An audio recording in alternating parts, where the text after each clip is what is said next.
All right. Thank you. Good evening again. First time at Dev Club, so it's nice to see all your faces. Just to kind of give me a fair idea of the demography that we have over here. I'm an engineer. Can you just wave? Software engineers. Okay. It's like 95, 99%. Not an engineer. Okay, nice. So I can speak a lot of jargon then. Thank you. All right, so first, anybody here heard about this term durable execution before? If you have, just like wave. Okay, about 3 people, 4, 5. Awesome.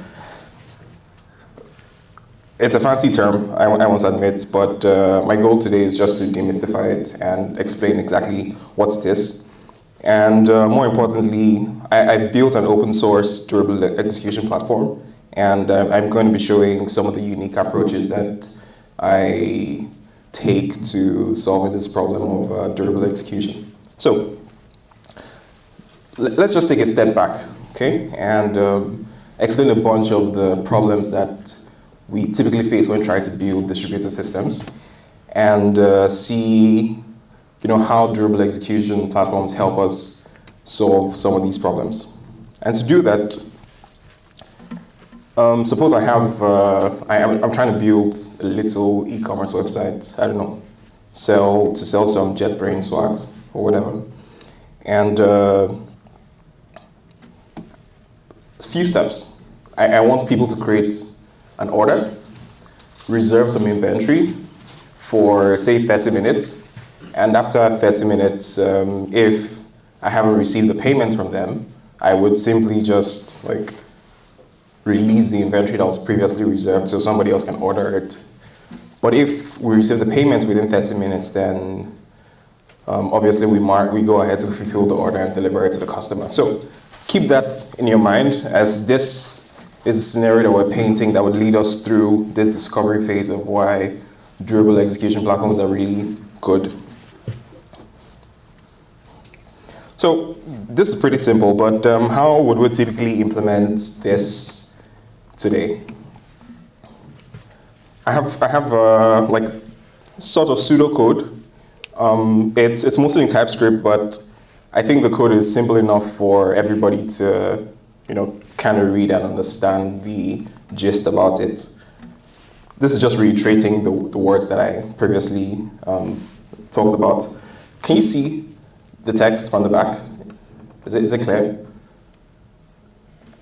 Can you wave if you can? All right, awesome. So the same thing, create the order, reserve the inventory, wait for the payment, but and do something if else. But anybody sees anything wrong with this code?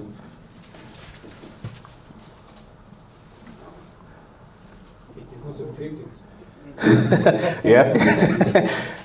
No try catch. No try catch, obviously. Yeah. Awesome. One of the most important things here is how are you able to represent a wait? How would you typically do that? Can you simply tell your program to wait for an external event and pause? It's a little hard to represent that kind of concept in today's programming. And I'm going to be exploring the ways we would typically implement this today.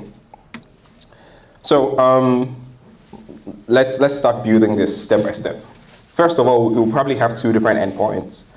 One endpoint for creating the order.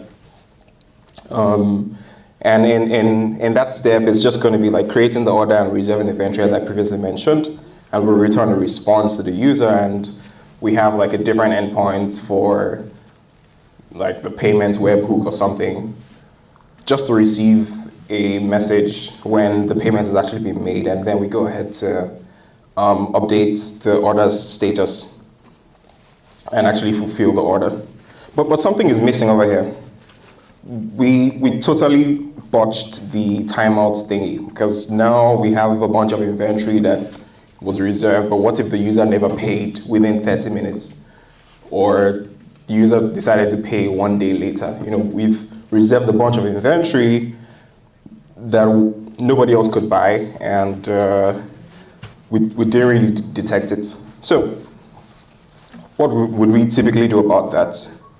The next thing is, well, let's create a cron or some background process that would poll our database, look for unpaid orders whose creator that is like within the last 30 minutes, right? And then find those orders, run through all of them, release the inventory, and mark the orders expired.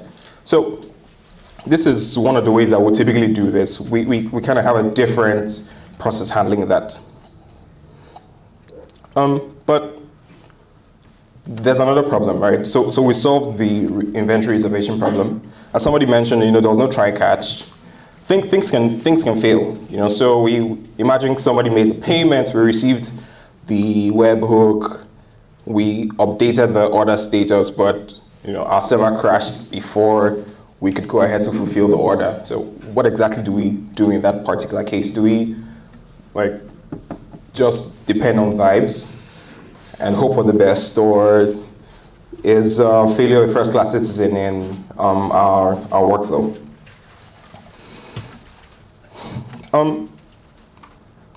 So the naive approach would be obviously doing a try-catch, but again, that really doesn't prevent some kind of issues, like what if your server literally fries or crashes, or Kubernetes is restarting a pod, or somebody just does something like power goes up in your data center, If anything terrible can happen, it will happen eventually. So, and we need to prepare ourselves for such eventualities.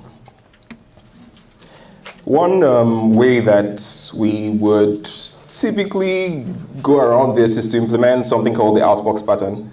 Anybody here, have you heard of this pattern before? No. Okay, cool. A few people, awesome. So the outbox pattern is a way to solve the distributed commits problem. Just taking a step back to the previous slide.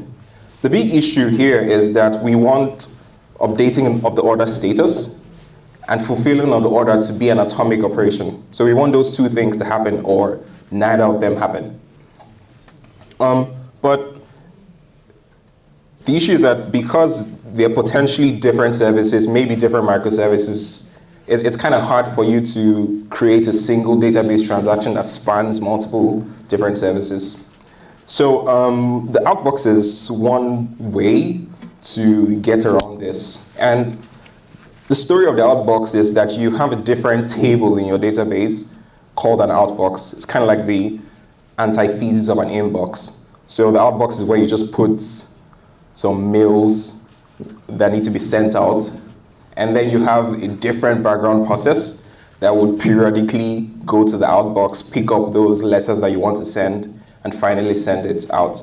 But the beautiful thing about the outbox is that now you can wrap both the updating of the order status as well as inserting into the outbox in one single transaction. So those two things happen atomically, and then you can have a different worker that just picks up the messages from the outbox and fires it, finally goes ahead to fulfill the order. Any questions so far? Or things are clear? Basically, this is a queue of tasks. Yeah, exactly. The outbox is basically a queue in your database. That's all it is. And I just some little pseudocode on what this would look like. So instead of just updating the status, we would create a single transaction that would update the order status as well as insert something into our outbox table. And then another background process which would periodically pull the outbox table, find all those pending messages in the queue, go ahead to fulfill the order, and finally mark the message in the outbox as this has been handled. So this helps with situations where if your server crashes, at least you know that the transaction was never committed, or even if the transaction was committed, eventually the worker will pick up something from the outbox and process it and finally fulfill the order. Well, another option is, well, just use a regular queue instead of, building one into your database. And this is, again, a viable solution because the queue, although it's you having to install a new infrastructure in your system that maybe makes things a little more complex instead of just relying on your database, but it is a viable solution. And it comes with a bunch of really good things, like once the message has been delivered to the queue, you know that until it has been handled by some consumer, it's never going to leave the queue because it's just keep on redelivering it over and over again until you finally acknowledge that this message has been handled. So that's a good alternative. But the underlying principle is still similar. You still need to have a different process that listens for messages on that particular queue, consumes them, and does some operation. So it's more or less similar to the outbox, just a different mechanism altogether. Don't worry too much about this detail. It's just pseudocode for the queue. So where do we start from? We started from, we want to create an order, reserve inventory, wait for 30 minutes. If payment arrived, do one thing. If payment did not arrive, do another thing. But now we have essentially split this logic into multiple different background processes, each doing a tiny portion of this process. And potentially this logic is maybe spread across different microservices, spread across different teams maybe. And eventually it's kind of hard for you to wrap your head around the process end to end, because maybe your team handles a really tiny portion and you just emit an event and another team handles. Besides, debugging too can be a challenge, because now you have to figure out the correlation across these different services end to end. So it is a challenge. Another issue that we haven't even touched on is potential race conditions between all these concurrent processes that are operating on this single order. So imagine you had a situation where the payment was received at exactly the same time when the inventory was supposed to be expired and released back. So I kind of traced this scenario over here where the payments were received, but at the same time we're almost trying to release the inventory. We need to think about what the concurrency model is, and either you need to do some pessimistic or optimistic locking so that things don't get weird. But the fundamental thing I'm driving at over here is we're building more complexity over and over again just to solve a very simple process end to end. So this is where we're at today. We have multiple REST endpoints. We have an outbox or a queue. We have some workers. We have some pullers. We need to do optimistic or pessimistic locking and not talk about potential try catches plus maybe automatic retries for different retry policies like exponential, etc. The code just ends up becoming pretty large. Enterprise. Yeah. This is the enterprise software. But what if there was a better way? And there is a better way. Okay? This is where durable execution comes in. It's a whole different paradigm for building applications where you kind of write what you want, the business logic, and the platform just handles a lot of these shenanigans that you typically would have to implement yourself.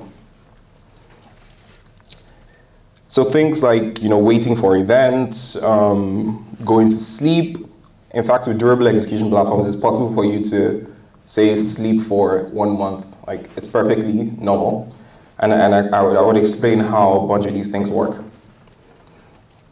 And retries just, they come out of the box. You really don't have to do much about retries. It's just configuration.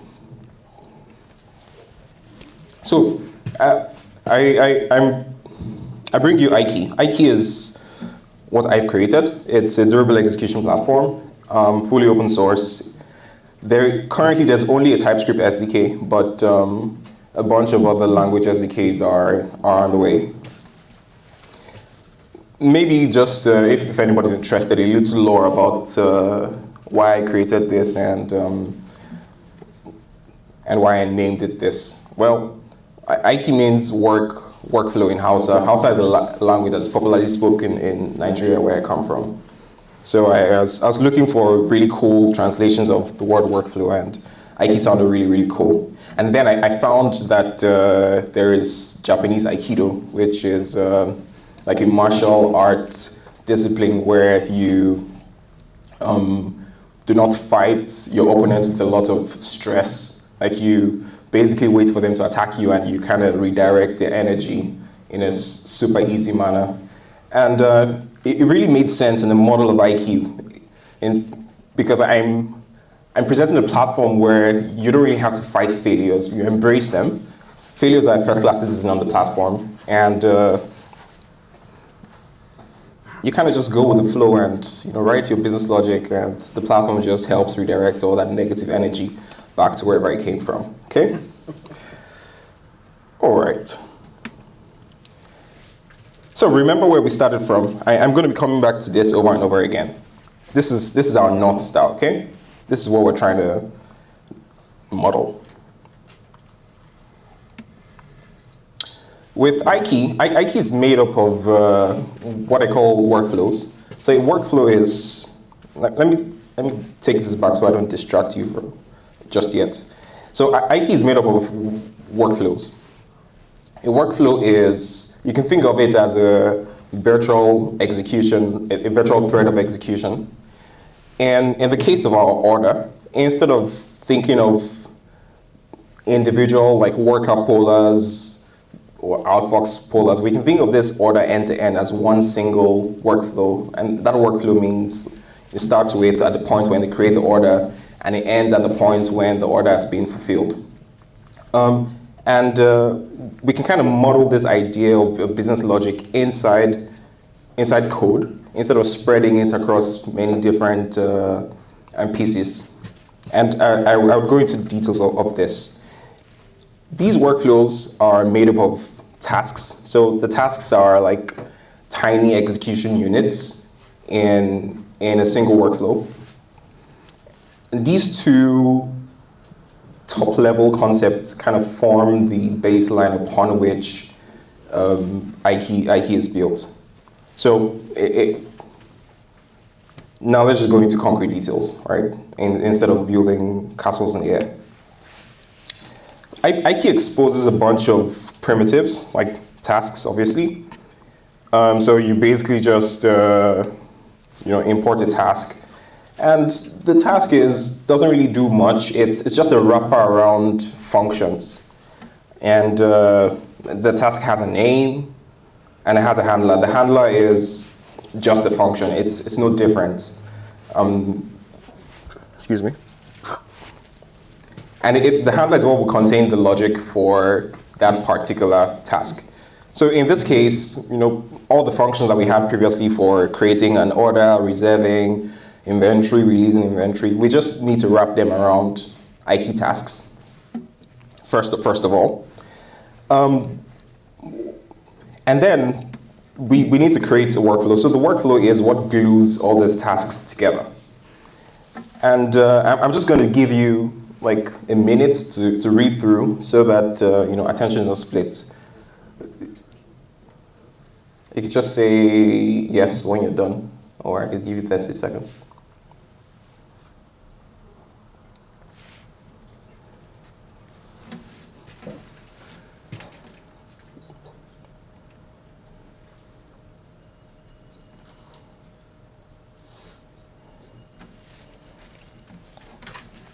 All right, great. So what you might notice is this looks pretty much like the pseudocode we wrote. It's almost identical. The only thing it's been wrapped around the workflow, and those individual functions have been wrapped into tasks. The beauty of this is that, again, now you don't need like a separate poller for like figuring out if the inventory is expired. You don't need a separate outbox. You don't need all of the logic end-to-end for a single workflow is represented in here. And we're going into the details of what makes these things possible.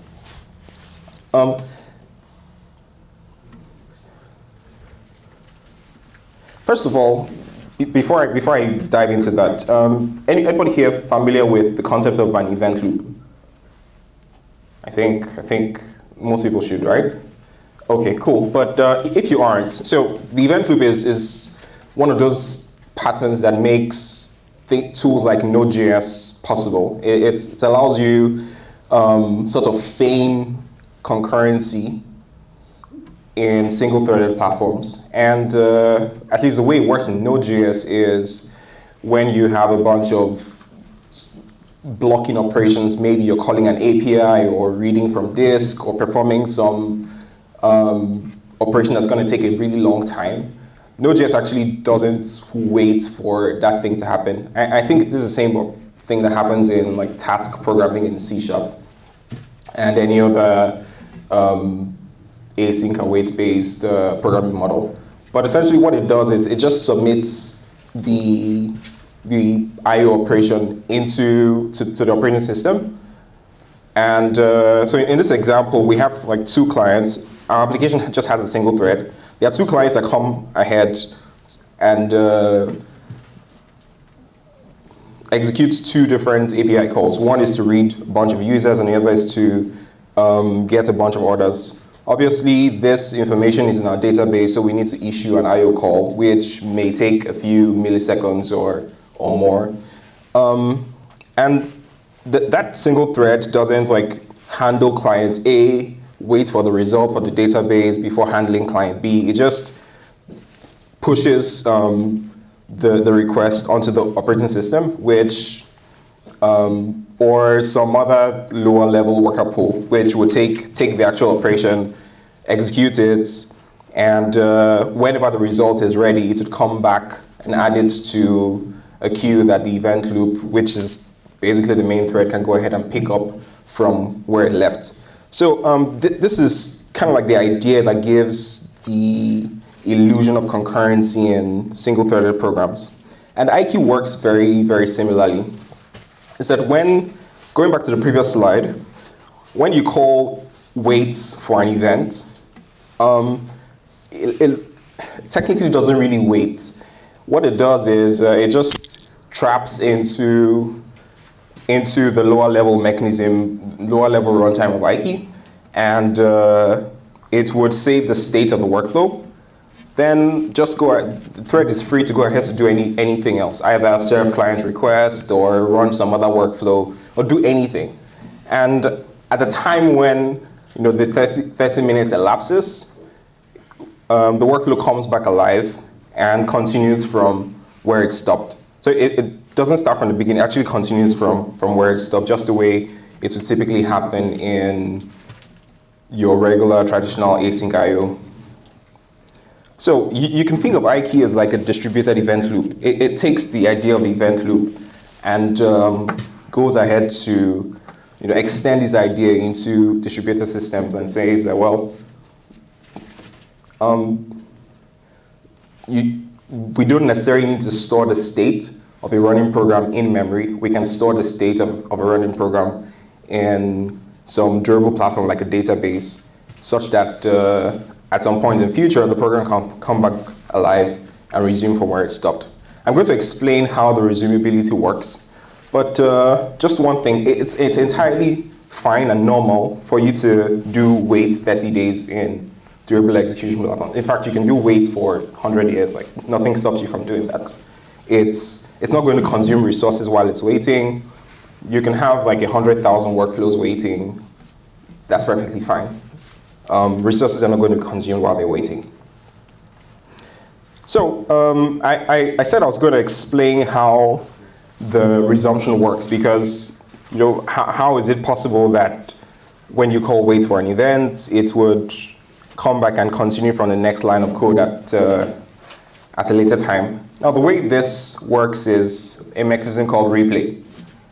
And you may be familiar with this from, say, if you've done any sort of event sourcing in the past. But the idea behind replay is that when the very first time the workflow starts, it keeps an append-only log of of the different steps or tasks that it executes. So the very first time, it might do task A, it's just going to store the result of that particular task in some database. And when you call wait, it would, trap back into the Aiki runtime, which would release the worker. And when the 30 minutes is up, it would resume. But this time, the way it resumes is it takes the log of actions that it previously had on the first run and uses it as a reference point to kind of rebuild the state of the program so that it gets back to the previous to the point where it can continue from. So in this case, it's literally just like running the function again. The only thing is that those tasks which were previously computed would be skipped entirely because it has the result of those tasks.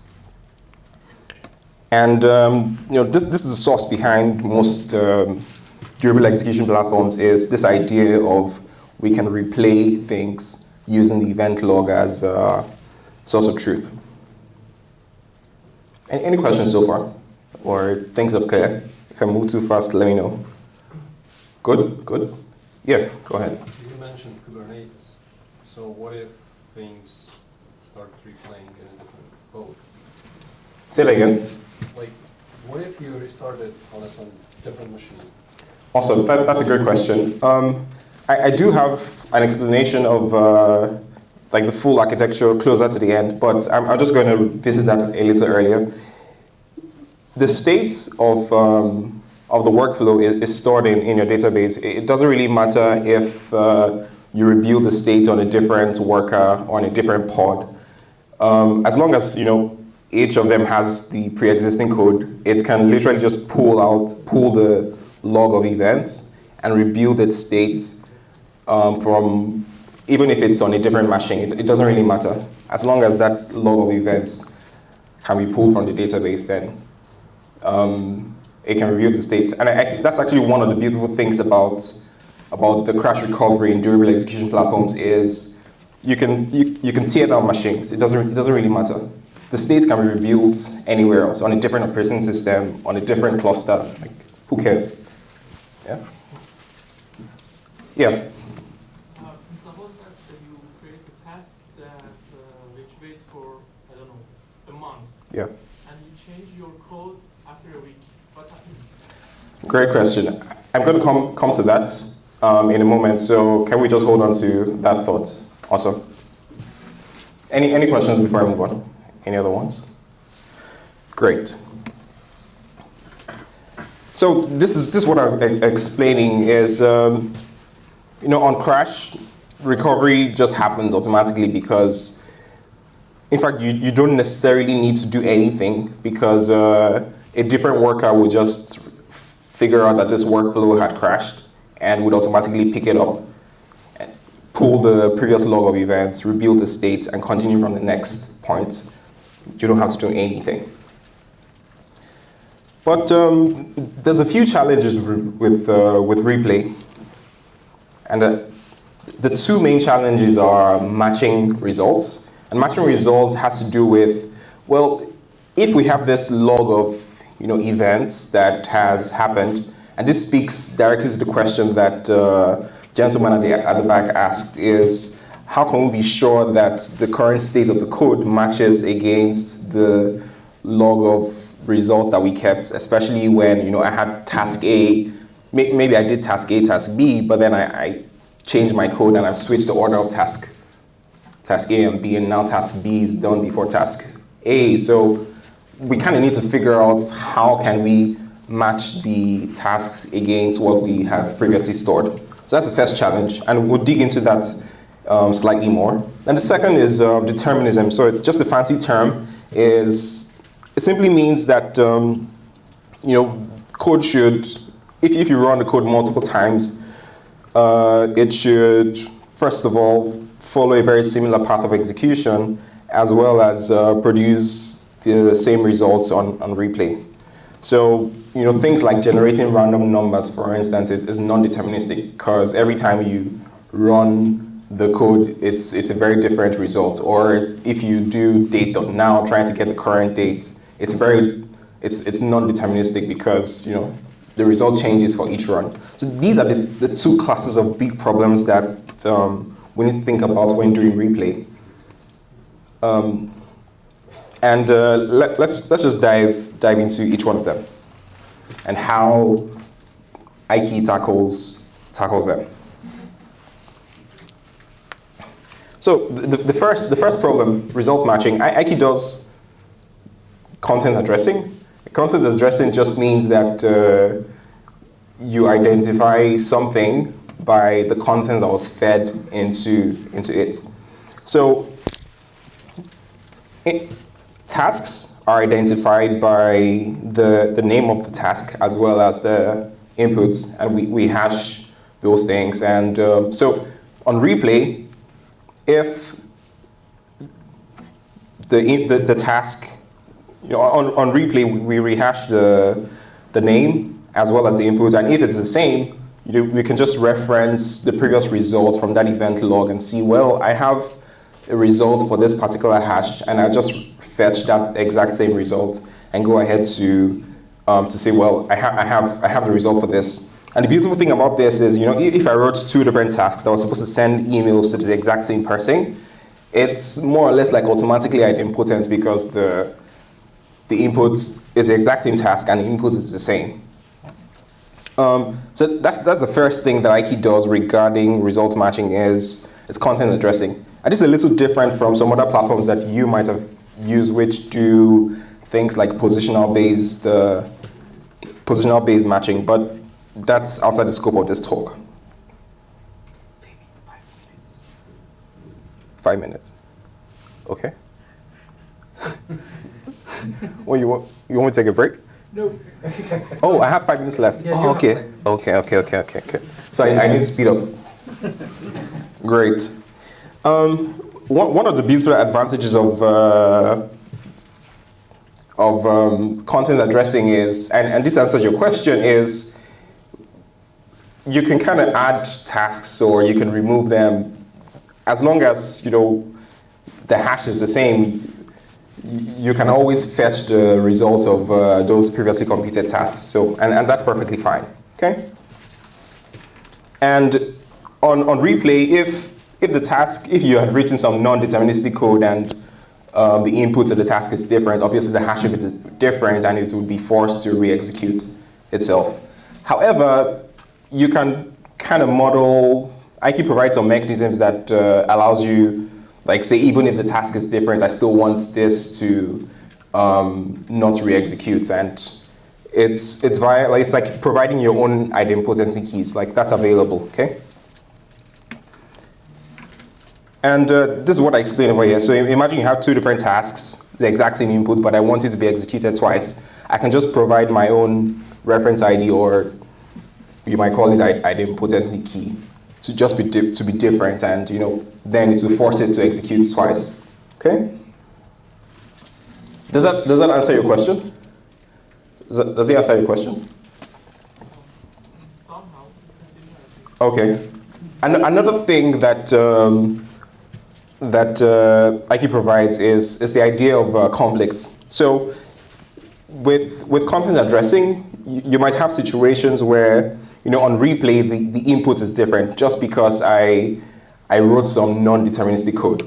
In that case, Aiki has like an optional opt-in model for determinism. It's where you tell it, well, if you realize that things are different, then do one thing or the other. And there are two major policies that are provided. One is an error, and the other is like return the existing result. So what this does is, imagine I had a task that I was supposed to charge a customer, and I know that it could be replayed, but I do not want it to be executed multiple times. So what I can do is just provide a single reference ID and say that, well, if somebody changed the input to this particular task, throw an error, and I'll provide that as my conflict policy. But if it's some other peripheral thing which I didn't really care if it was re-executed, I can just say, well, return the existing result. And this is another way that this provides some sort of protection. Excuse me, charge is Aiki's hero. It's a task. Okay. And width? Oh, it's just a builder for adding options onto it. Okay. Got it? Okay. Awesome.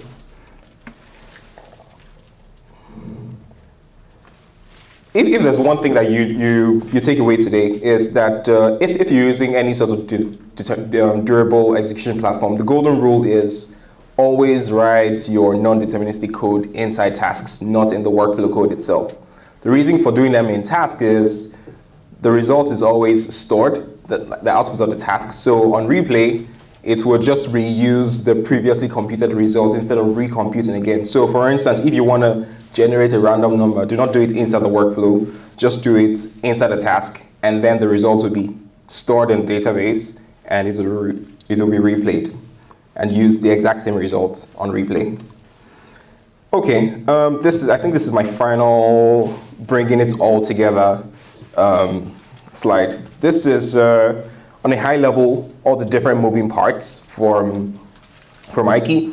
It comes with an SDK for creating workflows and creating tasks and creating some of these workers. There is a server. The server doesn't actually run your code. Your code always runs in your infrastructure. The server is just there for orchestrating. Like when you tell a workflow to go to sleep, for instance, it's the server that kind of pokes the workflow when it's time to wake up. And it does that by sending a message into a message queue, which your workers in your infrastructure are listening on, and then it would wake up, go ahead, find the code path for that workflow, rebuild the state, and continue from wherever it stopped. And you can horizontally scale your workers as much as you wish. It doesn't really, that's entirely up to you. And yeah, there's some interesting points around how the concurrency model is, but I think I'll skip that for Q&A if anybody's interested in that. Thank you. I think this is a good summary of what these platforms provide. Yeah.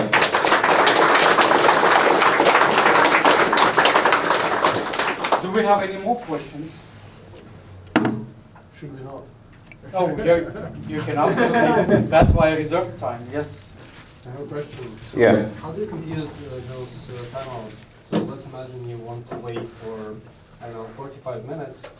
In 15 minutes, the cluster crashes, and then summertime change comes in. So it concentrates back and you restart. I'm interested in this. How does this? So I guess you're speaking about the issue of clock skew, right? Oh. So the timeouts themselves are, let me go back to the architecture. When you write a workflow that says wait for 45 minutes and things crash, at the point when it says wait, what it does is it sends the information about this wait and when it's supposed to wake up to the server. So the server persists that information about this workflow saying that, well, this is the point in future when you are supposed to wake up. In which form? In which form? Is it like Unix timestamp? Yeah, just timestamps. Okay, so. Yeah. Does that answer your question? I mean, yeah, this will survive then the time. Mm-hmm. Yeah. Other questions? Yeah. I'm kind of wondering, where do you write your code? Like in a one repository or like different repository? Like because how do you place the worker code in worker and some endpoints on the Aiki server? So Aiki server never runs your code. Your code is always running in your infrastructure. So think of it as, it's kind of like you write functions in your code, but the functions don't run just yet. It runs at a later time when you call it. So the way you would do that, so let me show an example over here. So imagine that previous workflow which we had created for processing the order. So the way it would happen is we would take, at the time when the user when we receive the order creation, we would just start the workflow. So process order, that's the name of the workflow. Oops. Here, that's the name of the workflow. We just start it. And this is like a reference to the actual function. It's like you calling a function, essentially. But it's not starting immediately. It's starting at some later time on potentially a different worker. So your workers themselves are like part of your code base. They have access to those functions. Does that answer your question? More or less, but I'm kind of interested in how you specialize your worker into your needs, actually. How do you specialize your workers to what? Into your needs. To your needs, like maybe give an example. Like it needs to call some like later endpoints, some clients. You do have some client, but I didn't get it. Like how you like call specific endpoints in your infrastructure, for example. That not necessarily be doable. For example, you can just call some basket endpoint or. So the workflows, like the workers are something that you never have to think about. It's like when you run a function and you deploy it on the Lambda or whatever, the Lambda itself is kind of like what I call a worker. You never have to really think about what you always have to think about is your actual implementation details of your function. And Aiki makes no reservation about what you can write. Like you can call whatever services. It's just regular TypeScript code or any other code. It can do anything, like call some other microservice, send monitoring metrics to your platform. It's literally just regular functions. That's all it is. Yeah. Yeah. A final question. Okay. So let's imagine we use Aiki for bank payment, and one day client gets minuses on the account. Is it ever possible not to blame Aiki? Well, one thing I can tell you that Aiki provides is very good debugging tools that kind of gives you a full view of exactly all the different steps that your workflow went through. So under the hood, every workflow is a gigantic state machine.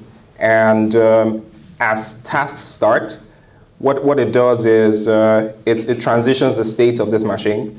And you get a user interface for free, actually, with Aiki. I can just show quickly. One sec.